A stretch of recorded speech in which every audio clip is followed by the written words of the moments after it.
bazana Biblia na mtu mwana kimokapona tulisika wapi tulisika kikotanga.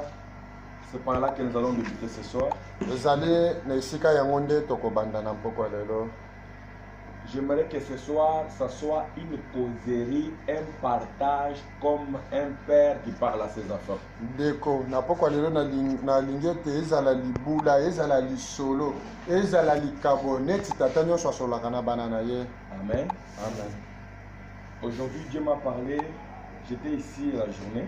Lelo nzamba lobelinga nazalaki awa na mokolo mobimba. J'étais ici la journée. Nazalaki katikati na mokolo. Je pensais que je peux retourner chez moi pour prendre le puits de verre et m'arranger pour retourner. Na banzi ete nakoki kozonga epai na nga na ndako kolukela mbai ya malili mpe kozonga awa.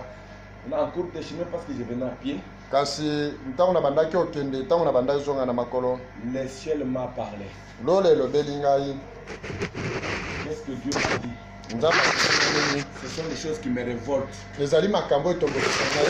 Il a dit Jean Kaba. Oyebisinga Yohane Kaba. La manière dont vous parlez à mes enfants. Lolenge oyo ezali kolobela bana nanga. La manière dont vous parlez, il a généralisé les prédicateurs. Na lolenge oyo bozali kolobela bana nanga. Ce n'est pas la vraie manière. Ezali lolenge malamu te. Il dit, je t'ai toujours dit. Ayebisinga lobi na yebisa kombala nyonso. Frère Branham m'a dit. Ndeko Branham alobi. Si vous voulez suivre les modèles des frères de Dieu, soki olingi bobele kolanda lolenge ya kosala ya Nzambe. Regardez comment Dieu a agi avec Israël. Kasi ntala boni Nzambe akangaki mosala na Israeli. Avec les enfants d'Israël, na bana Israeli, la prédication ce n'était pas des cérémonies, des agitations ou des cris, mais c'était une information pour la vraie chose. Liteya ezalaki te konganga kobaluka koluka kosala makino kasi ezalaki lisolo to pe bosolo ya likambo songolo pakala. On informait aux enfants d'Israël. Babandaki koyebisa bana Israël. Les dieux pour les enfants d'Israël, Nzambe pona bana Israël, ce n'était pas un mythe. Azalaki Nzambe ozaka baba to ekote.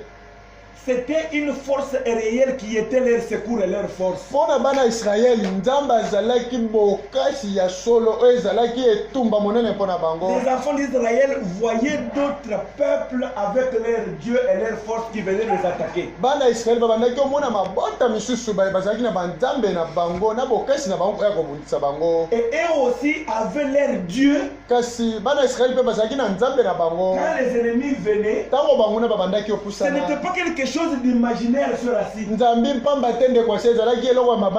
C'était quelqu'un qu'on partait lui parler. Et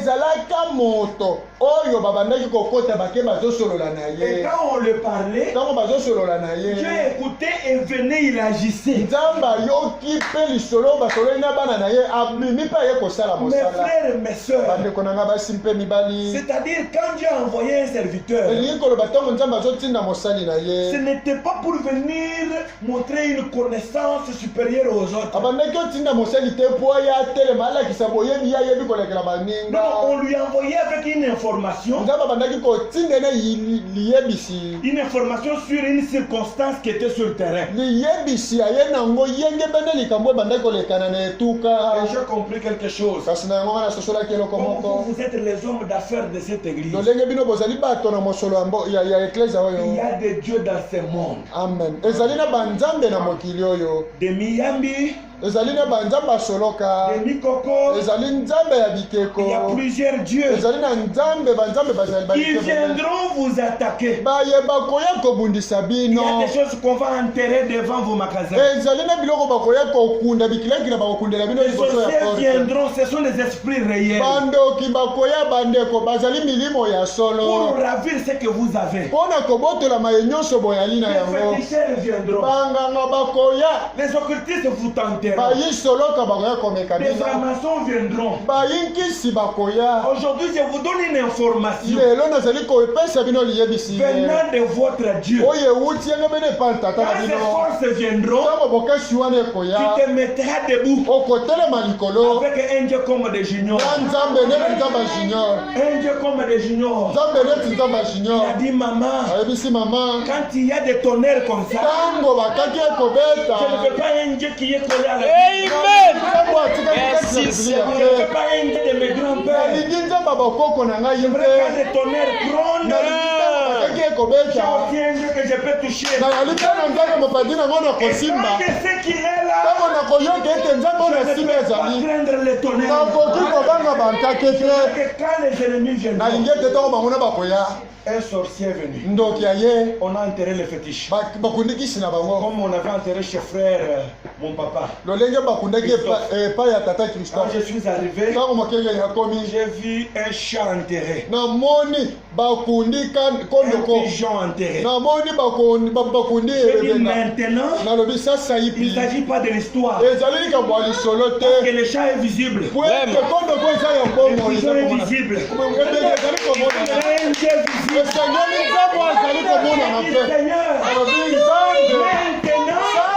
si tu n'es pas là, j'aurai une paralysie.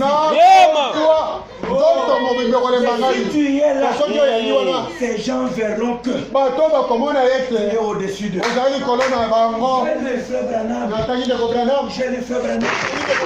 Il a dit tout ce qui respire, tout ce qui a la vie, va se soumettre à Adonai. Dans votre famille, dans les quartiers, toutes les forces qui respirent va se soumettre à notre vie. Maintenant ce soir, je vous apporte une information. Cette information, je vous dis ce que votre maître, votre force dit.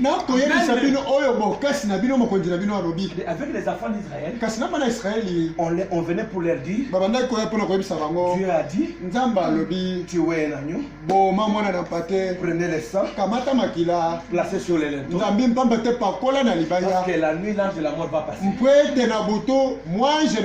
C'était ça une prédication. Mais une information.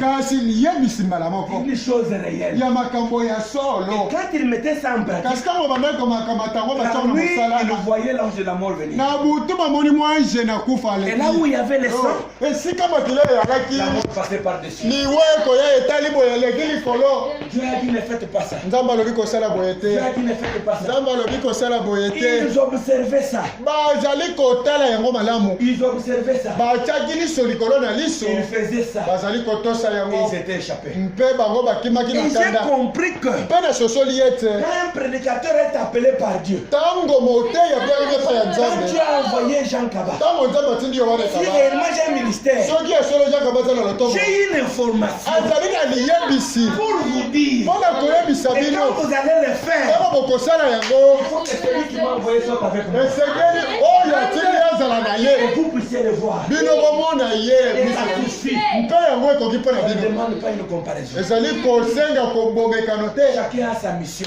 Chacun a son appel. Chacun a une information que Dieu lui a donnée. L'information de Noé, c'était pas l'information de Moïse. L'information de Moïse, c'était pas l'information de Jérémie. L'information de Jérémie, c'était pas l'information de Frère Branham. Si vous êtes appelé sur mon ministère, j'ai une information qui vient de Dieu. Botelema. Malachie chapitre 3. Malaki mokaponamisa Verset 8. bolongola botangi ya mwambe. Ça c'est la fondation qu'on ne peut pas enlever. Oyo eyali moboko ya mabanga mpe basangisi na bichebechebe moto akoki kopanza te. C'est pourquoi nous lisons la Bible. Nde na ntiana yango tokotanga C'est Biblia. un grand fondement. Ezali moboko makasi. Je ne peux pas vous prêcher sans lire la Bible. Na koteyaka bino tata mokolo moko na boboyi botangi Je Biblia. vis dans la Bible. Nzambe akobikaka kati na Biblia. Malachie chapitre 3. Malaki mokapona misato. Verset 8 en descendant. Bolongola botangi ya mwambe kokitana yango. Je vous informe. Na yali koyebisa bino likambo. Votre force, bokasi na bino. votre bénédiction, Lipamboli na bino. votre absolu dit ceci. Nguba na bino alobi boye. Un homme trompe-t-il Dieu?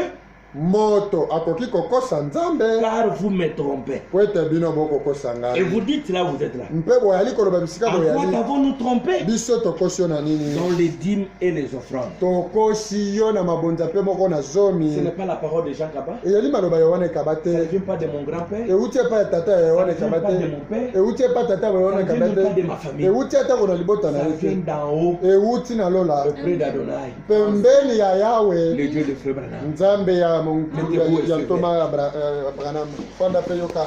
9. Bois. Vous êtes frappés par la malédiction Bika bobeta bifumbu na bikela mo na bilakeli mabe. et vous me trompez. Mpe bokokosa ngai La nzambe. nation tout entière. Libota na bino mobimba. Apportez à la maison du trésor toutes les dîmes, Bomema na ndako na ebombiselo moko na zomi nyonso. afin qu'il y ait de la nourriture dans ma maison. Nzambi pamba te molia ezala kati na ndako na Si dans la ngai. maison de Dieu il manque de nourriture, vous avez une malédiction. Soki na ndako na nzambe bozangi molia bozali na bilakeli Et mabe. la maison de Dieu, c'est l'église. Mpe ndako na nzambe yali eklesia. Amen. Amen. Maintenant, quand vous allez faire ça, Ntango bakosala yango. mettez-moi de la sorte à l'épreuve Kasi bokamatanga nzambe na bino oyo boye kopesa babonza na bino na botianga na mekelo. dit l'Éternel des armées. Boye Yawe nzambe Et alobi. vous verrez si je n'ouvre pas pour vous les églises de Sion. Bokomona soki nzambe mpamba te na kofongolela bino malilisi na lola. Si je ne répands pas sur vous la bénédiction en abondance. Soki na kozwa ebombiseli na ngai na sopeli bino mapamboli na ngai na mobimba na yango. Je jure, Nzambe. quand tu feras ça, Nzambe akati ndai alobi ntango kosala yango. pour vous, Mpo na bino. je menacerai celui qui dévore. Nakobundisa moyinyo yayaka mpo na kobotola to mpe kolia. Et il ne vous détruira pas les fruits de la terre. Akotikala kobebisa yo te mbuma na Et mabele. la vigne ne sera pas stérile dans vos campagnes. Mpe mvinyo banzete na mvinyo na ebilanga na bino ekotikala kozanga kobota Dit te. l'Éternel des Boye armées. Yawe na bibwela alobi. Toutes les nations vous diront heureux, Ah, libota mobimba ekotala bino belobi bino bobetali baku na miliki. car vous serez un pays de délices. Po ete bokozala mboka ya makambo kitoko. Dit l'Éternel des Boye armées. Yawe na bibwela alobi. Que le Seigneur ajoute la bénédiction à la lecture de sa Yawe nzambe abakisa botangi na liloba na ye. L'information que Dieu m'a donnée pour vous donner, Yebiso nzambe atindinga mpona yebisa bino. premièrement, je commence dans la base qui est la Bible. Yango nano azali kobanda na moboko to mpe mama na likabo ezali bibilia. Dieu me dit pour vous dire ceci. Nzambe azoyebisanga mpona yebisa bino boye. Des féticheurs sont là. Ah, basali soloka bayali. Des sorciers sont là. Bandoki bayali. Des occultistes sont là. Banganga mpe Les bayali. francs-maçons sont là. Bayinkisi bayali. Les gens animés d'une mauvaise volonté. Bato oyo batondisama na mayele mabe bayali. Les esprits qui n'ont pas la force de créer. Milimo ezali na bokasi ya kokela te. Mais notre travail, c'est voler auprès des enfants de Dieu faibles pour aller enrichir leurs disciples. Misala na bango ezali nini? Koya kotala bana na nzambe bazaka na bolembu na losambo. Boyiba biloko na bango mpona kokende opesa basali na bango kuna. Le diable ne crée pas. Kadia mpe batikala okela te. Mais Amen. il n'a même pas une banque où il y a l'argent. Atikala ozala ata te na ebombiselo mosolo. Mais il vole les gens qui n'ont pas la force de payer la dîme ni de prier. Ah.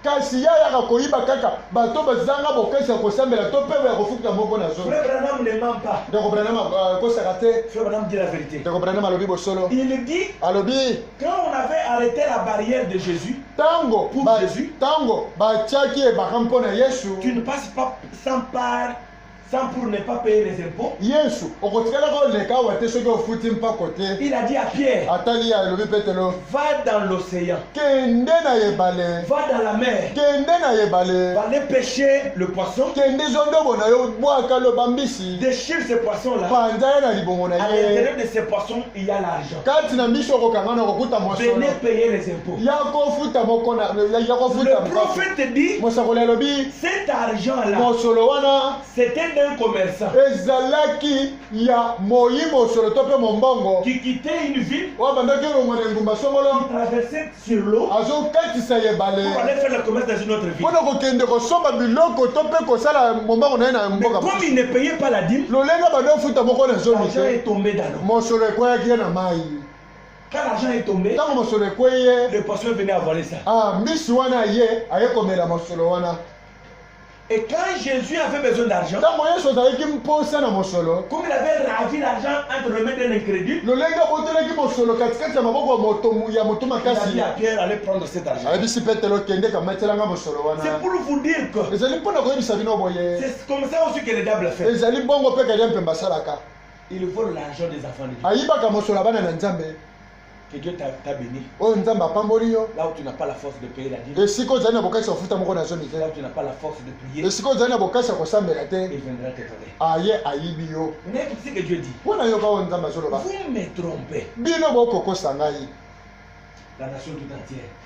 bokokosa nga kongo mobimba Pourquoi? mpona nini Parce que vous ne me donnez pas une bonne offrande. po ete bozali kopesa ngai mabonza ya kitoko te Vous ne me donnez pas ma part. bozali kopesa ngai eteni na ngai na bozwi na La bino te dîme, c'est la part de Dieu. moko na zomi ezali eteni ya nzambe Mais qu'il a accepté de donner à ses serviteurs les Lévi. kasi oyo nzambe andimi apesa na basali na ye bazali Mais bantoma quand vous bouffez ce que Dieu te donne, ntango yo ozali kolia oyo nzambe apesi yo et tu bouffes même la part de Dieu, olie mpe eteni ya nzambe il y a quelque chose qui va se passer. eza na eloko moko ekolekana Dieu ne viendra pas te secourir pendant la guerre. nzambe akoya kotya osimbisi ntango kozala na bitumba makasi te Quand les sorciers viendront, ntango ndoki akoya quand les occultistes ntango viendront, bayisoloka quand bakoya les mikoko viendront, ntango bayinkisi quand bakoya les miyami viendront, ntango bato ya mikuse wana ya bandoki bakoya pour ravir. mpo na kobotola yo Quand on viendra la nuit danser, ntango bakoya batelemi yo olali na buto ozali koronfle bazobinelo mabina pour enlever tout ce que tu as. mpo na bayebotolo nyonso ozali na Dieu ne yango te viendra pas au secours. nzambe akotala koya elobi bosala ndenge bolingi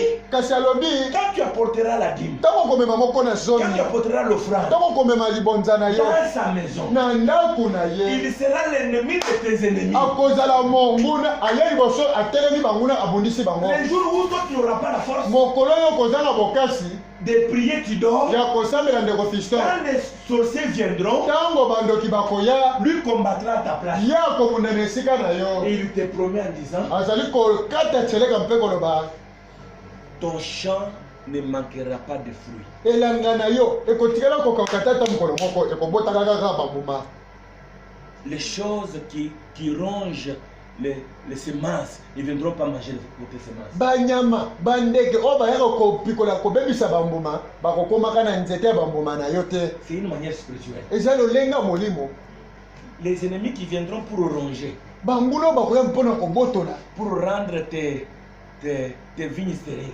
mpona kokomisa banzete no ya mvinyo wana bikomba Ce sont les esprits que le diable a envoyés pour voler. ezali milimo okalia mpe batindi mpo baya koyiba Si tu fais la dîme, soki ofuti moko na zomi Dieu va te lever plus. nzambe akotombolo mingi Amen. amen Ça, c'est ce que Dieu m'a donné comme information à te donner. wana ezali eloko oyo nzambe apesi ngai liyebisi ya koyebisa yo Maintenant, il dit encore quelque chose alobi lisusu eloko moko que tu dois savoir et connaître ce soir. oyo esengeli oyeba mpe na mpoko ya lelo Il a déjà fait sa part. alobi ngai nzambe nasi nasali eteni na nga Dieu a déjà fait sa part. nzambe asali eteni na ye Il faudrait que toi tu y mettes la foi. esengeli otya kondima Oh Jésus. Mets la foi dans ce que Jésus a déjà fait. tya kondima na maye yesu asili kosala Est-ce que tu peux applaudir pour Jésus? okoki kobetela yesu maboko Mes chers enfants dans le Seigneur, est-ce que vous pouvez donner la foi? bana na nga kati na yesu bokoki kopesa kondima na bino Est-ce que vous pouvez me donner votre foi? bokoki kopesanga kondima na bino Vous pouvez me donner votre foi? bokoki kopesanga kondima na bino Je m'excuse. Dieu a déjà fait sa part. nzambe asili kosala eteni na ye Il veut que vous puissiez le lui donner confiance. alingi ete bino bopesa ye elikya na bino Pierre, petelo Paul, paul Colomba, kolomba Irénée, irene Martin, martin Frère Branham, ndeko branami le patron que tu as connu premièrement dans le message là. moi mosolo oyebi yambo na kati na sango wana Les gens que tu as vu bénis dans le message. bato oyo omoni kopambwama kati na sango Les gens que tu as écoutés, les échos qui sont venus dans des villes où ils étaient partis. bato oyo oyoki lisolo ebetami na bingumba oyo bango banyataki matambe na bango Il est parti pauvre, bakei babola ils sont maintenant bénis. bapamwami sikoyo Ils ont construit des maisons. batongi bandako Ils ont eu des grands magasins. baze bandako minene ya mosala ya Ils mombongo voyagent. bazali kosala mobembo. Ils n'ont pas vu Jésus physique. Batikala alléluia. Batikala komona Yesu ya nzoto te. Mais ils ont placé les foi dans un homme ouin. Bazikala likela bango batana moto apakwama. Ils ont cru l'œuvre du calvaire. Bandimi mosala ya kulusu. Et frère Branham dit, Papa Branham malobi. si un homme Soki moto s'est agenouillé abuki mabolongo na ye. sur base d'une promesse, Pona elaka moko. a imploré Jésus. Abondeli Yesu. Et Jésus est descendu. Yesu mpakiti. Il lui a béni. Apamboli ye. Si un autre Soki mosusu sur ye. la même base, Kaka pona likambo moko avec le moko. même problème, Kaka likambo moko dans moko. la même promesse, Kaka nelaka moko si le même moko. Dieu ne fait pas, Soki Yesu wana asali te. il ne continue avec lui. Ezali ya mpamba ya kokoba na Yesu ndola ye. Il ne continue avec lui. Ezali na ntina te kolanda Yesu abongo sundola ye. Ndeko Branham alobi. Mais le Dieu que je connais, Nzambo nga na yebi. si vous venez sur la même Soki base, oyo na se likambo moko il moko wana. sera béni comme la première personne. Amen. Okopambwama neti moto ya yango apambwama mpona likambo moko wana. Tikanga na biso boye. Ces gens ont cru dans un homme comme moi. Bato wana bandimela motu neti yo wana ekama. Après avoir cru dans leur pasteur, Sima kondimela pa mokengeli na bango. ils ont cru au travail du calvaire. Bandimeli mosala ya kulusu. Ils ont cru ce que Jésus a fait pour eux. Bandimeli oyo Yesu asala na ntina na bango. Frère Branham dit, Ndeko Branham alobi. Jean Kaba ajoute, Yo wana ekama bakisa. c'est quand tu croiras que ce que Jésus a fait, c'est pour toi, Ezali ntango kondimela tema Yesu asali ezali na ntina na que yo. tu seras le bénéficiaire de la croix. Oyo okozala mosangoli ya ekulusu. La croix est en train de vomir une vie jusqu'aujourd'hui. Ekulusu esandaka mokolo nyonso ezali kosanda bomoi kino Il y sasa a yi. une vie qui sort de la croix jusqu'aujourd'hui. ezali na bomoi oyo ezali kobima na ekulusu kino sasa yi bia. Il a pris un casseur de pierre azwi mobongi mabanga mosali kayasi qui avait gonflé le main, oyo maboko na ye ebima bapake ya qui bovimbi gagnait au moins $1 par jour. oyo banete bantiki banga monene po ete azwaka 1000 fra ya pamba L'œuvre de la croix mosala na ekulusu a pris cet homme du fumier. ekamati moto wana na Il potopoko l'a élevé. atoboli Il ye est devenu millionnaire. akomi boyimo solo. Si Jésus, Soki Yesu dans le ministère de Frère Branham, na lotomo ndeko Branham il l'a fait. asali yango. Je crois une chose. Nazali kondimela eloko moko. Je suis un chrétien. Nazali mosumuki oyo abebikisa binga mawa. J'ai eu un appel. Kasi nazwi benga moko. J'ai eu un appel. Nazwi mbela moko. Le nuage, je le prends au témoin. Ah, mapata nazali Je kokamata yo prends les nkengele te. étoiles au témoin. Mindoto ozali nkengele Dieu te. m'a appelé. Nzambe abengi Oh ngai. Dieu. Oh, Qui est Nzambe. l'invisible Dieu. Ozali nzambe okomonana Je te. ne connais jamais. Nayebi oyo wana Je ekaba. n'ai jamais été honnête de pas toi. natikala kozala sango Et je pleurais pour un problème. mpe kobelela mpona likambo oboyi koyangola ezali mbala ya mote ezali yango ya mibale te Je te fais confiance. nazali Je koteleli pia Et ce soir, mpe na mpoko dans lelo ma prière, na losambo na je nga dirais comme Jésus. nakoloba neti yesu Il m'a toujours exaucé. oyo isikala koyamelanga Il m'a kaka toujours exaucé. oyamelanga kaka Mais si j'ai pris, kasi soki nasambeli c'est pour eux qui sont venus. ezali mpona bango bato bayei Et qu'est-ce que Jésus a fait? nini yesu asali 2 Corinthiens chapitre 2. bakorinti ya mibale mokapo na mina mwambe. Mon ministère va avoir de l'or lotomo na ngai ekozala na baolo qui sont vous. Amen. oyo ezali biso. Si à Kinshasa il y a des patrons, soki na engumba na kisasa ezali na bayi mosolo.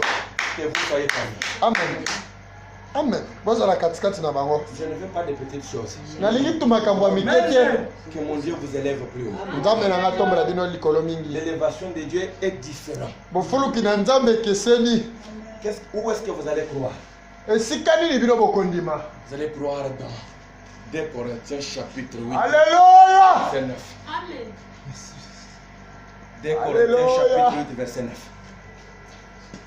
Est-ce que vous avez la foi pour croire en ça? Vous avez la foi pour croire en ça? ozali na kondima mpo na kondimela yango. C'est l'information que je vais vous apporter. ezali liyebiso oyo nazali komemela bino na mpoko ya Si lelo. vous croyez à cette information que c'est vrai, soki bondimeli liyebiso ezali ya solo. laisse-moi vous dire quelque chose que vous devez comprendre. tikanga na biso eloko moko esengeli ososola. C'est comme quand on avait élu Félix. ezali neti ntango baponaki Félix. Les gens qui ont eu l'information première, bato oyo bazwaki liyebisa yango ils sont venus, ils ont dit, baye balobi il est élu, baponi ye il est le président. azali mokonzi.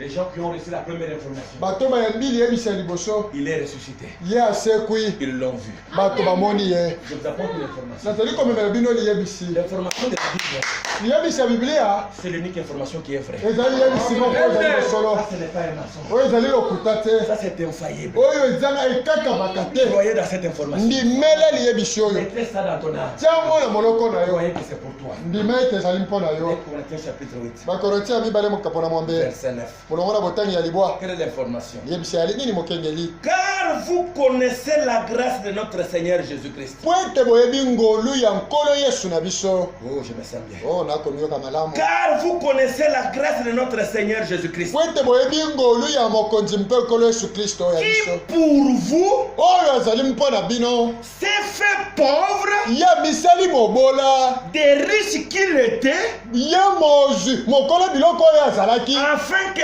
par sa pauvreté vous soyez enrichis. amisali mobola mpo ete na mobola na bino bino bokoma bazwi Il n'était pas pauvre. ye azalaka mobola te Le ciel c'est pour lui. lolo ezali mpo na ye La terre c'est pour lui. mabele ezali mpo na ye Tous les animaux, bibwele nyonso oyo ya zamba les lions, bakosi éléphants, baelefant Serpent. banyoka Oiseau. bandeke pour lui. ye ezali mpo na ye or, ngolo Diamant. diama Éther. ete C'est pour lui. ezali mpo na yesu et il a quitté le trône kasi royal. alongwe kiti na bokonzi Il a levé sa veste royale. alongoli kazaka na Il bokonzi s'est fait homme. ya misali moto Il est descendu sur la terre. akiti na mokili Il est devenu Jésus de Nazareth. akomi yesu ya Il nazareti n'a jamais porté les chaussures. atikala olata sapatu te Une seule robe, azalaki na lobo moko mais qui n'avait pas de prix. oyo ezalaki na nzela botongi te C'était ntango azokola une robe miraculeuse. elamba te Et kokola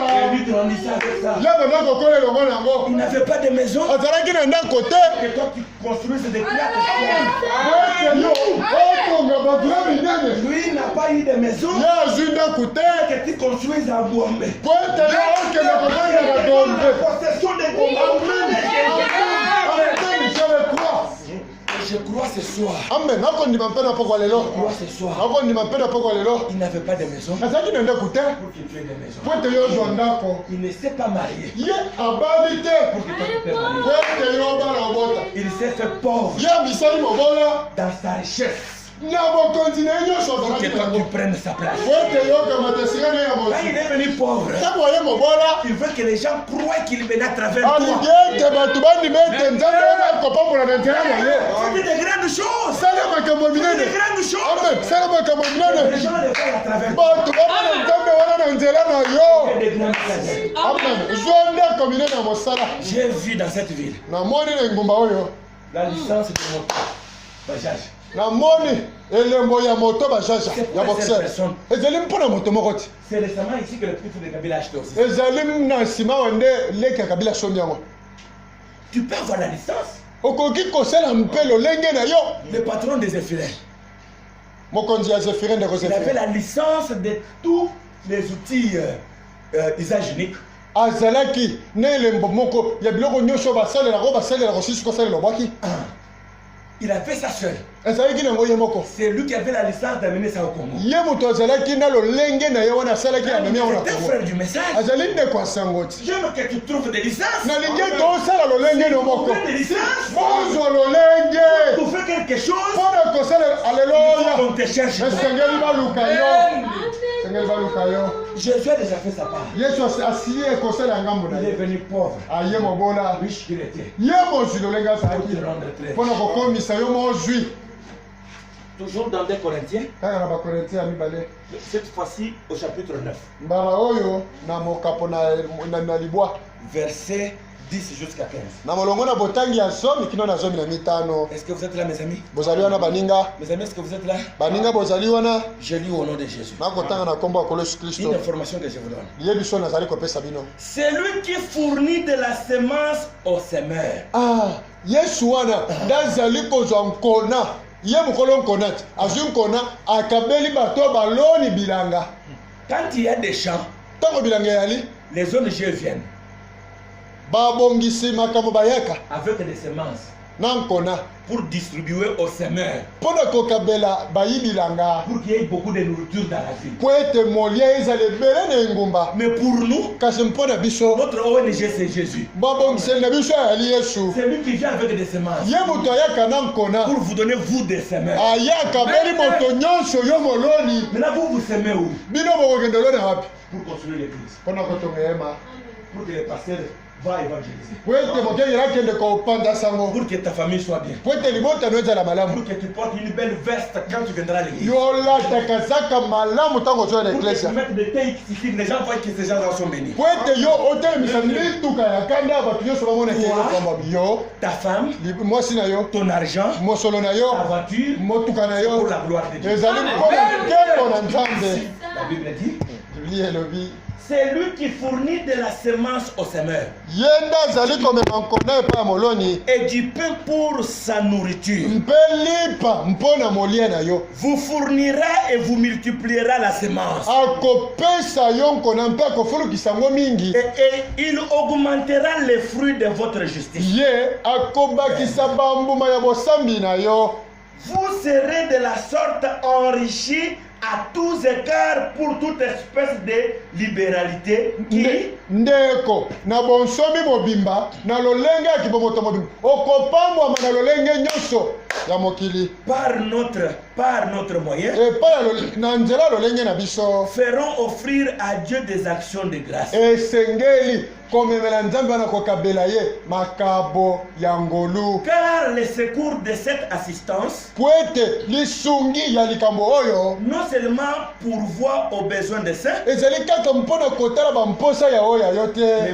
mais il est encore une source abondante de nombreuses actions de grâce envers Dieu. kasi azali lisusu lizimba na mai ya bomoi to mpe ya mai ya kimia mpona bato bayike En considération de ces secours na botali ya likambo oyo dont ils font l'expérience, oyo wapi atie boyebi na ye nyonso na kati il glorifie Dieu de votre obéissance dans la profession de l'évangile azali kokomisa nzambe mpona botosi na yo na bofulukisi sango ya kristo et de la libéralité, le fait de donner, de vos dons envers eux et envers tous. mpe mpona bonsomi na yo bokabi na yo epai ya moto nyonso akomitelisa liboso na yo kabakane kaka Il prie pour vous akosambela nzambe mpona yo parce qu'il vous aime à cause de la grâce éminente que Dieu vous a faite. mpo ete ye alingi yo na ngolu oyo ya monene oyo nzambe asaleli yo Grâce soit rendue à Dieu ngolu ezongela nzambe pour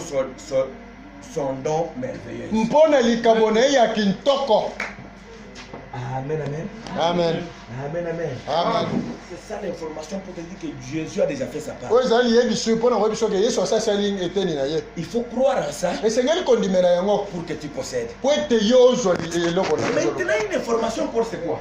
sasa epi likambo mosusu ezali nini yebisi mosusu ezali nini Comme tu es déjà dans ce monde ici, lolenge osi okomi na mokili oyo comme tu es venu dans le monde, lolenge okomi na mokili oyo tu es venu pour accomplir une mission divine. oye mpo okokisa mosala na bonzambe Dites Amen. amen Dites Amen. amen Tu es venu accomplir une mission divine. oye kokokisa mosala na bonzambe Ne regardez pas à gauche ni à droite. kotala loboko ya mwasi mpe ya mobali te Ne dites pas seulement moi. koloba kaka kaka ngai Pour donner, mpona kokaba pour faire, mpona kosala il ne faut pas chercher à savoir qui a donné, qui n'a pas donné. koluka te oyeba ngai nazompesa eske bango nyonso wana bapesi Sinon, tu vas obscurcir ton étoile. nzambe mpamba te okozwa monzoto no ekongela olatisi yango potopoto Amen. amen Amen. amen D'abord, la première mission pour laquelle Dieu t'a placé sur la terre, yambo nanu ntina liboso oyo nzambe atieli yo na mokili c'est pour accomplir son objectif spirituel. ezali mpo okokisa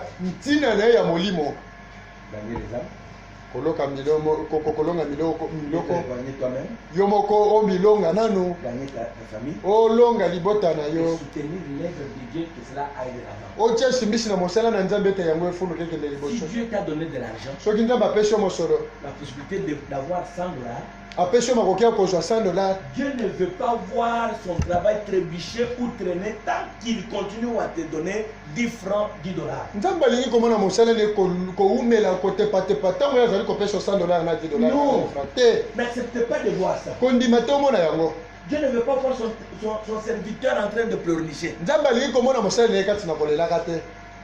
C'est sans habit. Il Il ne mange pas. Il n'a pas où dormir. Dispensateur de la bonne nouvelle. Non, ce n'est pas bien. Amen. Amen. Quel est l'objectif que Dieu t'a envoyé sur la terre? Des expressions. La prédication des expressions.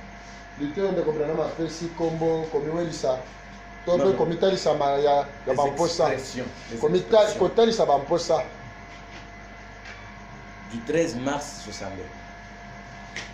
Paragraphe 4.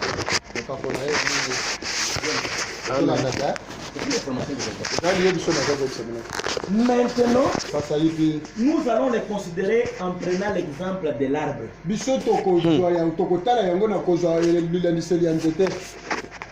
Ça enregistre ici. Écoutez, maintenant, nous allons les considérer en prenant l'exemple de l'arbre. C'est-à-dire, toi, tu dois te remplacer à l'arbre. Si l'arbre est placé ici, il dit, et toute chose est ici pour accomplir un but. Toute chose est sur la terre pour accomplir un but.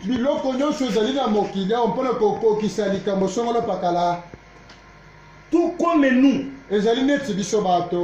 nous sommes ici pour accomplir un but. Il dit maintenant à une sœur qui était morte à l'église. Et même notre sœur était ici pour accomplir un but. C'est-à-dire cette sœur qui était morte là, on avait donné le communiqué à l'église. Frère Branham m'a dit, quand elle était venue sur la terre, elle était venue pour accomplir un but. Quand elle était venue dans cette église, Dieu n'est pas un bébé. Dieu n'est pas un enfant. Amen. Amen. Il n'est pas ignorant, ce n'est pas au hasard qu'il t'a placé ici. S'il t'a placé dans cette église, il connaît pourquoi. Amen. Si tu comprends pourquoi Dieu t'a placé ici, C'est ça le problème. c'est là que tu auras ta bénédiction. Ne fais pas de fier. Ne cherchez pas ta communauté. Il dit, même notre sœur était ici pour accomplir un but. Nous sommes tous ici pour accomplir un but pour Dieu. Quand tu es sur la terre, mets-toi en tête. Tu es sur la terre pour accomplir un but pour Dieu. Si nous pouvons découvrir ces buts-là et ensuite l'accomplir correctement, il y aura certainement une direction qui va t'accompagner. Pour découvrir le but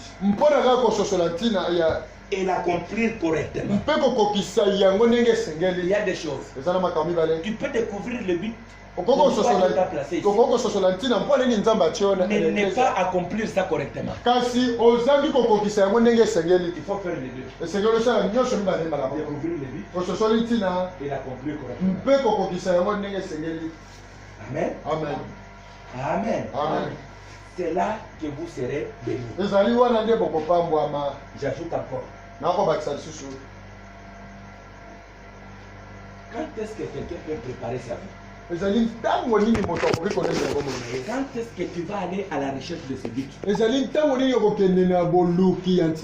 C'est maintenant. Ne cherchez pas que l'âge avance. Mais pas en avant. Avant d'autres jeunes. D'autres jeunes garçons. Nous sommes dans Viens et suis-moi. Paragraphe 45.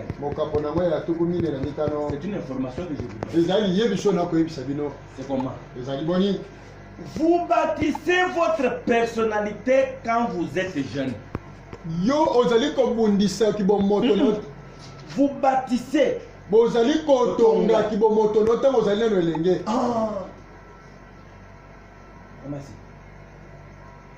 Vous bâtissez votre personnalité quand vous êtes jeune. Esengeli yo tonga kibomoto no tango ozali na elenge. Vous fixez vos objectifs. Yo ozali kotala bo otie na nzela na ntina na yo. Non. Vous fixez des objectifs. Yo juntina na ochango na nzela. Dans ma vie, na bomo inanga, je dois me marier sengeli na bala correctement. ndenge sengeli. Après, Mpena sima je dois acheter 4 parcelles. na kosoma mapango mine. Ou bien j'achèterai des parcelles autant des enfants que je mettrai au monde. To pe na kosoma mapango na motango ya bato C'est ça, vous fixez des objectifs. yango nde kotia ntina no na monzela. J'aurai une parcelle à Gombe. Na kozala lopango moko na Dans toutes Gombe. nos 24 communes, Na bakomi na biso nyonso ya Kisasa. j'aurai des parcelles. Esengeli naza na lopango. Je vais voyager le monde entier. Ngai na kokende mokili mobimba. Et quand vous êtes enfant, Elingi te koloba ntango ozali mwana. c'est le moment de vous fixer des objectifs. Ntango yango oyo oyo esengeli ozwa manaka na yo otya na alima. Ce que vous projetez de faire et ce que vous essayez d'accomplir dans la vie. Oyo ozali kobanza na kosala mpema yo ozali kokokisa kati na bomoi na yo. Faites-les et commencez à les bâtir quand vous êtes jeune. Yo sala yango banda kotonga yango ntango ozali elenge. Et quand vous réfléchissez, Ntango wakobanza je vais dire, ndokobana malobi. et quand vous fixez des objectifs là, Ntango ozali kotala manaka na otyango na il nzela. dit vous y réfléchissez. Alobi esengeli kobanza. Tu restes une nuit, Otikali na butu moko. tu peux rester isolé Otikali ovandi yo moko. dans un coin Ovandi yo moko na ngambo na yo. sans bruit, Esika makelele ya lite. sans dérangement d'un enfant, Esika mwana koki kotungisa d'une fille, d'une femme. to pe ya mwasi moko elenge to En train mokolo de réfléchir. kati na kobanza. Et quand tu réfléchis là, Ntango ozobanza wana après avoir payé ta dîme et ton offrande, nsima ya kofuta moko na zomi no mpe libonza na yo être dans la vie de la parole, ovandi na bomoi ya il y a liloba. un esprit divin qui viendra Eza na molimo ya bosantu ekoya ya entrer dans bonzambe ces pensées là okota kati na et mabanzo ça wana va s'accomplir. mpe yango kokokisama. Vous y réfléchissez Bino kobanzi et en y réfléchissant, mpe na bobanzi na bino naturellement, na bosolo boye votre pensée, mabanzo na yo la chose qui se forme dans votre pensée est inspirée par quelque chose d'inconnu qui domine votre pensée. Amen. Osalema kati na mabanzo na yo ekokani na eloko moko oyo yo oyebi te kasi oyo ozali kokonza mabanzo na yo. L'esprit viendra. Molimo ekoya Il va maintenant t'emballer. ye elati yo Et toi et ta pensée là. yo na mabanzo na yo Comme tu es un fils de Dieu, ntango ozali mwana na c'est nzambe cet esprit qui viendra vivifier ça. ezali molimo wana nde ekoki kopesa mabanzo na Et ce bomoi que tu pensais va prendre chair. oyo mpe ozali kobanza yango ekolata nzoto. Je veux les enfants. Amen. Et là, mpe wana une fois que cela est envahi votre pensée, na ntango moke oyo molimo wana ekolata mabanzo na yo alors vous prononcez la chose. na yango obandi kosakola Ne koloba laissez maloba pas quelque chose. Quand vous sentez qu'il y a un esprit là, prononce. kotika te ke kozala kidimba te ntango ozoyoka ete eloko wana ye papa banda kosakola baloba malamu likolo na bomoi na yo. Parole qui n'est pas parlée n'est pas une semence. Liloba oyo bomi na motema yango ezali kona te. Amen. C'est quand vous parlez que ça devient une semence. Ezali la parole parlée qui est yango semence. ekomi pena. Me dit, Na wana nde kokona malobi. la semence c'est la parole parlée. C'est la parole parlée. Nkona ezali liloba Ça, c'est oyo bon. moto atali alobi. Frère Branham dit, Nde kopena vous malobi. vous fixez des objectifs, Ozali kotia manaka na yo. tu te mets à l'égard, tu commences à réfléchir, Ovandi quelque part obandi kobanza. un esprit vient t'emballer Molimo ye elati yo. au-dessus de ton esprit Likolo ya molimo et na yo. ça vivifie cette pensée-là. Epesi mabanzo wana Tu bomoi. sais qu'un esprit est là, Oyoki ete molimo yali tu wana. prononces toi-même. Obandi kosakola yo moko Et likolo à la bomoi na fin, yo. tu mets le nom de Jésus. Mpe na suka okati yango na kombo na C'est Yesu. une semence que tu as jetée. Ndeko yo kamati nkona obwaki na mabele oyo etondi na J'ai mai. déjà vécu ça. Ngai nasila komona yango. Moi, Ngai wana ezali je suis setele grandi nakoli. dans une famille Ah. pauvre. Il y avait une école que j'enviais, l'école du poste. Ezalaki na kelasi moko na bandaki olula ezalaki kelasi ya bisika wana.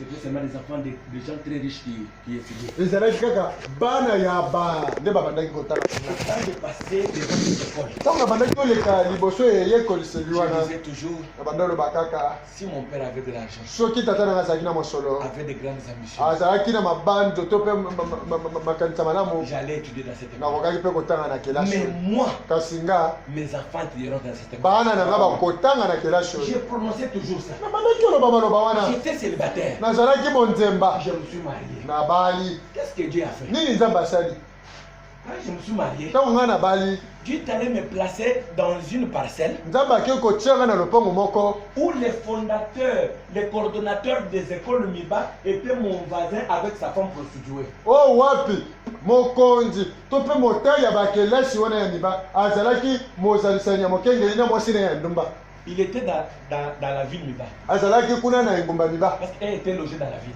po ete bango bavandaki kuna na Et kati comme il ya avait une deuxième femme, lolenge azalaki na mwasi ya il mibale était dans la cité. azalaki kati na site Dans la cité là où nous étions là, esika mokengeli azalaki c'était un peu une ville au-dessus, un quartier au-dessus du reste des quartiers. ezalaki etuka moko ezalaki likolo ya Lui baetuka était là. ye azalaki Il wana a seulement aimé mes enfants. ye alingi asepeli ka na bana na nga Il m'a dit, ayebisi nga je veux faire tout que ces enfants entrent dans l'école du poste. nakosala nyonso bana na yo bakota na kelasi oyo Faites seulement un effort de payer les loyers. yo osalaka Payer les frais. ya makasi ya kofutela bango mbongo ya C'est ce que j'ai pensé quand j'étais célibataire là. wana bandaki obanza ntango nazalaki monzemba Un grand esprit est venu, molimo moko eye ça m'a emballé, elati et ngai ma pensée mpe mabanzo na a nga donné la vie. epesi Et bomoi là, ça a amené le temps. na yango ebanda kozela Quand le temps ngonga est venu, ntango ngonga il ebelemi m'a conduit ye akaminga dans une parcelle kino na où lopango celui qui pouvait m'aider devrait venir. o wapi moto esengelaki kosunga ngai Mes ye chers enfants, bana na pour ngai que Dieu t'aide, po ete nzambe asunga yo il vient à travers un homme. aliaka na nzela moto Toujours. Pour vous prêcher, mpo na koteya bino il m'a pris moi. akamati yo wana ekaba Fais-moi confiance. botia elika na yo 100%. mokama likolo na mokama Tu iras plus loin. okokende Mon mosika cœur est ouvert. motema na ngai ezali polele J'aime que tu sois la tête. nalingi ete ozala motu J'aime que tu construises. nalingi ete otonga J'aime que les gens s'inclinent devant nalingi toi. ete bato bangumba mitu Parce liboso na que yo Dieu a fait d'autres personnes des chefs des autres. po ete nzambe asali bato misusu bakozwa ba misusu David, dawidi je place ton nom parmi les noms des grands. nazali kombo na kosango likasi ya Dieu savait que nzambe ayebaki il y a ete des noms ezali qui bakombo sont des noms des grands. oyo bazali bankombo ya bato minene Amen, amen. Et continue, il dit, akomi mpe alobi alors, na vous yango prononcez la chose. olobi maloba Déclarez que vous allez le faire. osakoli likolo bomoi mpe ekosala yango Ensuite, vos ambitions vous poussent à l'action. mpe na yango bamposa na yo wana etingi yo na mosala On commence à aller dans les pratiques. wana oke soki komilukela Tu ne peux pas chercher que Dieu agisse là qu'il n'y a pas quelque chose pour l'actionner. yo okoki koluka teke nzambe asala ntango yo ofandi na ndako olali pongi olamuki ozolukaka nzambe asala Commencez même avec les arachides. mama osakoli bongo osilisi okamati mbuka nde okokeli obandi osite Ça, c'est vrai. Je vous dis quelque chose. nazoyebisanile komoko Vous me faites confiance. ozokosangelika Vous me faites confiance. Amen. Cette femme ici, mwasi oyo cet homme ici, mobali oyo il va voir un féticheur.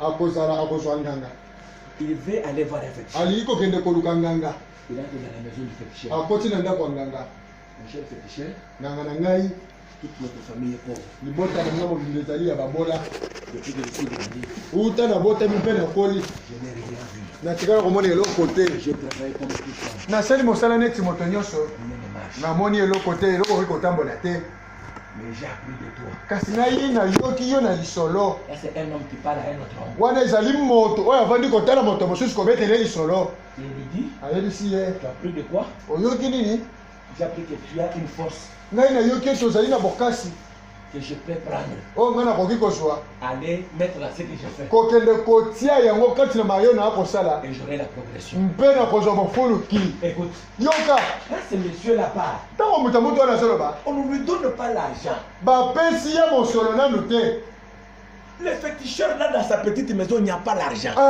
ndoki wana nganga wana yoki koluka aza ta na kiti ya plastike epa na ye te C'est là où les chrétiens tombent. ezali esika bakristo bakweyaka moto aza na eloko te okoti esalite asokoli ata komali te uta ntongo eteni alie te moto wana akoti il prend toute sa foi. Azui kondima na ye nyonso. Apie mutamutu wana vandi. Le monsieur rentre dans la maison. Mutamutu na koti na soku. Il prend un petit morceau de bois. Azui kamwe eteni ya nzete. Il prononce des paroles. Asakoli likolo kamwe eteni ya nzete wana. Il lui dit, ayebisi ye, prends ces morceaux-ci. zo eteni ya nzete oyo. Va là où tu vas. Kende esika otekaka. À 0 heure. Na ngonga ya libongo tulu. Tu creuses, tu plantes. Yo kimbola malamu kunda. Et c'est là où tu mettras ta table. Mpe esika okotia mesa na yo. Même s'il y avait 3 kwanga. Atako bakwanga ezalaki misato. Et 2 likayabu. Mpe bakayabu mibale On va kaka. construire des maisons. Akotonga bandako. Maintenant, ce monsieur-là, Wana mutamutu wana. il prend ce petit bout de bois là avec foi. Azali kozwaka mwa eteni ya nzete wana na kondima nyonso. M'a dit, Ende koprena malobi. c'est qu'il est béni. Oyo kopambola ye. Ezali kisi te. Alléluia. Ezali kondima oyo atia na kati ya kamwa nzete na ye. Il prend avec foi. Azwi na kondima. Il va planter. Ate akundi. Il prend seulement les mêmes arachides. Azwi kaka bangumba moko atikaka wana. Atie wana. C'est quoi que madame dit? Nene atia wana kamwana Il faut malobi. l'actionner. Ah Yesu wani. Esengeli kokotisa mwana mosala. Il faut l'actionner. Ndeko kota na mosala. Là, il commence à travailler. Wana obandi kosala. On va. Bazoteka. On va. Bazoteka. Il doit respecter tout ce que ce monsieur lui a dit. Akotosa nyonso nganga na eyebisi ye. Il faut mettre 100 francs chaque jour en dessous du lit. esengeli okamata 100 francs mokolo nyonso otyaka na se mbeto Il va mettre là. ya kobanda otya 100 francs Il mokolo dit nyonso chaque matin, alobi na ntongo nyonso à 5 heures, na ngonga ya il va mitano aller tourner là-bas 2 fois. okokende wana ata bakangi ndo okikende baluka wana kamba na mibale Il va le faire. akokende Il a foi en lui. aza na kondima kati na Mais ye là où les croyants tombent, c'est quoi? kasi esika bakristo bakokwela Jésus yesu est plus fort que ce petit azali na nguya mingi kolekaka mo eteni ya nzete wana Mais quand vous venez auprès d'un ganga de Jésus, ntango ozoya liboso ya nganga ya yesu vous avez un ganga ya Yesu. abengi nganga Quand nzambe vous venez pas ganga ntango nzambe, ozoyepa nganga nzambe pour prendre Jésus mpona kokamata yesu avec foi, na kondima pour qu'il aille produire, akende kofolukisa yo vous cherchez des choses. yo ozali koluka biloko C'est pourquoi ezali mpona nini quand les 3 rois ntango bakumi misatu sont partis auprès d'Élysée, bakendaki pembeni ya elisha quand ils avaient manqué l'eau, Tango pour bazanga- nourrir, eux, leur armée et leurs bœufs, mpona bazangaki mai mpona kobikisa to mpe komelisa bibwele na bango mpe babundi na bango Élysée les a dit, elisa ayebisi bango voilà, nous sommes dans 2 rois chapitre 3. wana toza na buku na bankumu mokapo na Il misato a dit, rentrez. ayebisi bango bozonga Même si vous ne voyez rien, atako bomoni eloko te ne cherchez pas que des éclairs sortent. boluka teke bankaki ebeta te Prenez seulement Dieu au mot. kamata nzambe na maloba Allez creuser dans les déserts. kende na kati na biliki wana Allez creuser. timbola na zelu wana obokokuta mai Amen. amen Frère Branham dit, ndeko brana malobi après tu vas l'actionner. mpe na nsima kotia yango na mosala Ne perdez pas le temps. kobongisa ngonga te Ne perdez pas le temps. kobongisa ngonga te Quand la pensée vient, ntango mabanzo ezoya des grandes pensées, mabanzo ya minene Frère Branham dit, ndeko brana malobi ne demandez pas Dieu des petites choses. ndeko okende mabolongo ozoyebisa nzambe nzambe apesanga ataka mwa studio Frère moko Branham dit que l'âge que nous vivons, ndeko brana malobi eke to tokobika nous sommes dans l'âge toza na ekeke où nous devrions dépouiller les greniers de Dieu. o wapi esengeli kokota na suku na nzambe yebombiseli wana Il faut kosilisa vider les banques de Dieu. ndeko senga biloko nyonso ya minene yo oyebi ya mokili Parce que nous mobimba sommes dans le dernier âge. po ete toza na ekeke ya suka Nous sommes les cadets de Dieu. tozali bana ya suka ya Nous nzambe sommes le dernier âge du temps de la fin. ekeke ya suka ya Il dit, mokili si vous n'êtes pas béni aujourd'hui, alobi soki bopomami lelo te tu es malheureux. ozali moto na mpasi Tu mérites avoir de grandes bénédictions. ozali na ntina lotombo ya kozwa mapambolo ya Et ça, minene maintenant, on appelle ça l'âge d'or. ndeko brana mabengi yango ekeke ya baolo L'âge de super. ekeke ya makambo na Les choses likolo de super. makambo nyonso ya botombo Parce que Dieu doit ye vider ses greniers. po ete nzambe esengeli afunza ebomiseli na ye Parce que s'il reste avec ça, kasi soki etikali nango il va les donner à qui? akopesa yango banani mpo mokili eke na suka Maintenant, c'est la fin du monde. awa mokili esuki C'est l'enlèvement. bonetwamika na mingi Au ciel, il te n'y a pas de faim. nalola kuna nzala yali te Il n'y a pas de grandes maisons de gratte-ciel. bandako ya minene ya etage yali Il n'y a pas te de TX. kuna batex yali te o Mais si dans le compte de Dieu il y en a, il va les donner. c'est à vous. Tu as des choses entre les mains. Prêt pour vous donner.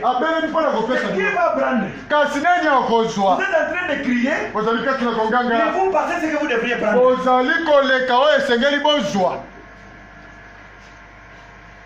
Je répète ça, il y a une vie. Je répète que vous allez vous mettre à genoux pour prier. Vous bâtissez votre personnalité quand vous êtes jeune.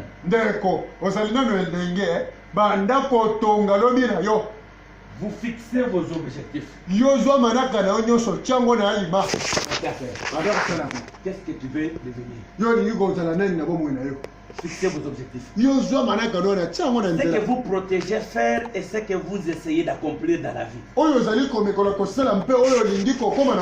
Commencez à réfléchir. Maintenant, tu dois prononcer la parole.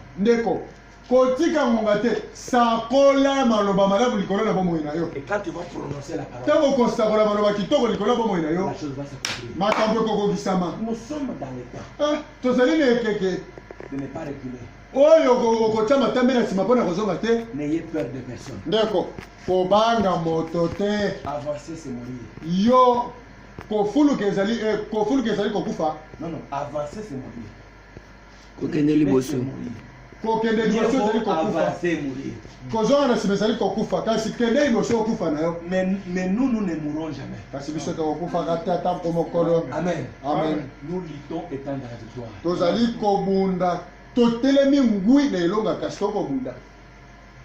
Tu Tu dois prononcer les paroles. Tu dois prononcer la parole. Ne faites pas déjà cette nuit.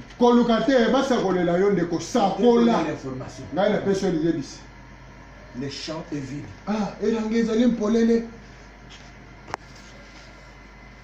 Plantez vos semences. Quand nous sommes avec vous ici, le ciel est ici.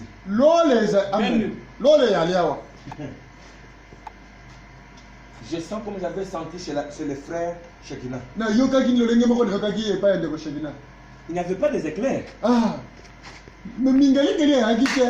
J'ai dit à cette soeur, à ce temps que je te parle, si même quelqu'un a le sida me touche, il sera guéri. Il y a un esprit de Dieu qui contrôle l'endroit. L'esprit a tout. Quand Dieu vient, quand vous voyez sur terrain, Dieu guérit une personne, Dieu ne vient pas avec d'autres attributs, il laisse d'autres. Amen. Quand vous voyez Dieu venir, s'il a guéri, sur place, il a la bénédiction. Il a l'élévation. Il vient avec tous ses attributs. Je le sens ici. Il est venu avec tout. Il fait qui prendre? Monte avec ta foi. Monte avec ta foi. Monte avec ta foi. Venez ce qui te rend grand. Il faut monter. Monte avec ta foi. Au niveau de posséder. Posséder. Il met quelque chose là où il n'y a rien. Comment moi je crois. Pour ce soir, ne le crois pas comme Jéhovah. Amen. Croyez-le comme le Créateur. Amen. Il a besoin de quelque chose qu'il n'a pas encore créé. Il doit le créer pour toi. Prenez-le comme un créateur. Et frère Branham dit, quand il agit, il n'agit pas en conformité. Il ne copie pas. Il fait quelque chose de nouvel. C'était dans les poissons. Quand Jonas était dans les poissons, il a eu son propre miracle. Quand Moïse devant la mer Rouge, il a eu son propre miracle. Quand la sœur Marie a crié, ndeko Maria ndimi il a eu son propre ministère. azwa kamuseli na ye Abraham a cru. ntango ndeko Branham Il a eu ndimi son propre ministère. azwa kamuseli na ye Quand Lévi a cru. ntango nevela ndimi Il a eu son propre azwa ministère. kamuseli na ye Si tu crois aussi, soki ope ondimi il y aura ton propre miracle. okozwa mpe kamiseli na yo azali nzambe mokomokomona Il ne le fait pas. soki asali yango te Abraham dit, ndeko Branham alobi il faut prendre le Coran. esengeli Prendre la Bible. esengeli komata bibilia Abraham dit, bibilia alobi ndeko Branham alobi ntango nakotia nzambe nazali koyoka ye ndeko Branham alobi il doit agir. akosala Il doit faire. esengeli asala Que vous prêchez soki Dieu. natebino nzambe Comme celle de Moïse. oyo ezali neti nzambe mase te ezali neti nzambe Branham Il te inutile de le laisser mes enfants. ezali mpamba ya kotika bana na ngai Il inutile de lui laisser mes enfants. esengeli kotika bana na ye À mes enfants. nakoyebisa bana na ngai Allez élever les cochons. okende kobokola bangulu okende kobokola basoso nazali koyoka ye Il est là. ayali awa Il attend qu'il y ait à la fois. azozela kondima na yo Piscine de Bethsaïda maintenant. awa nalizima na betese na L'ange biso de l'alliance. mwanze na koyokani L'ange qui conduit le message. mwanze ozali kokanga sango Le message a une personne. sango ezali na moto Il y a un ange. ezali na mwanze Envoyez le message de progresser. oyo ezali kofulikisa Les sango églises qui naissent. baeglise ezali kofuluka Il y a une puissance. ezali na nguya Il moko y a un ezali ange na mwanze qui est derrière le moko message. ozali nsima na Le sango message est protégé. sango ezali ebatelami Abraham a regardé au-delà. ekokana matali na ngambo Élevé.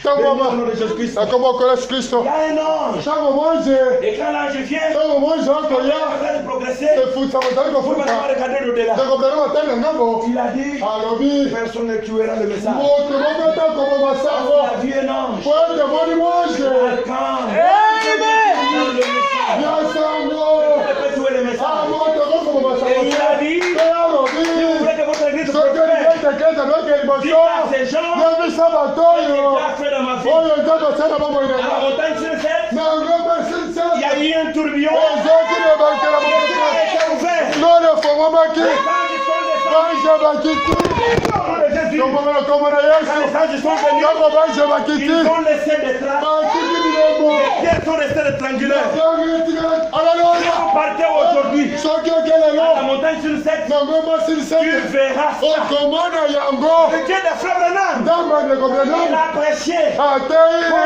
je le prêche. ndolenge na kote L'ange du Seigneur, wanje na yawe il est pauvre. amwani babola L'ange du Seigneur, wanje na yawe il y a un frère, ayambisi ndeko il moko y a un puits d'eau là-bas. ezali nengo ezali na libulu ya petro tuna libulu ya kalsoni ezali soki olilenga C'est là-bas, okokeka il kosimbola y a du pétrole. okokuta Et tu petrole seras riche. okozala mozwi Prenez-la. kamata ye Et 7 ans, mwanze wana accompagné Frère Branham, oyo atekinaki ndeko Branham ici maintenant. azali awa sasa Il hivi est là azali awa pour rendre quelqu'un oyo millionnaire. okamisa mutu millionnaire Je vais plus haut.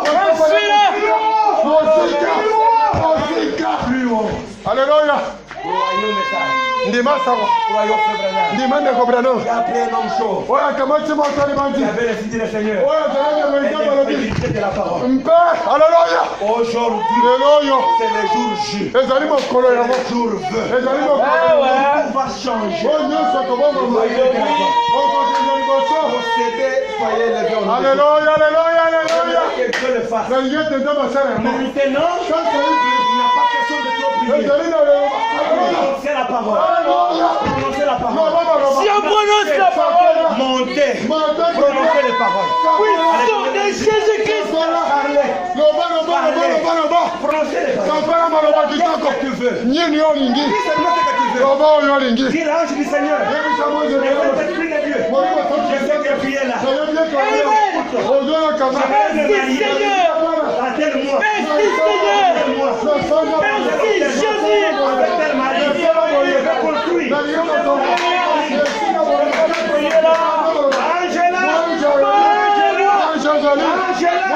Remplis-moi Seigneur.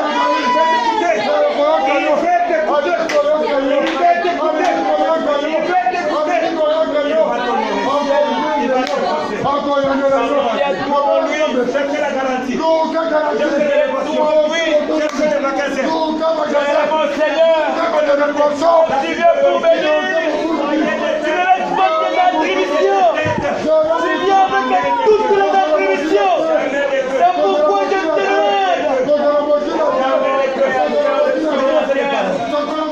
Allez, pas lâcher. Alléluia. Alléluia. Alléluia. Alléluia. Alléluia.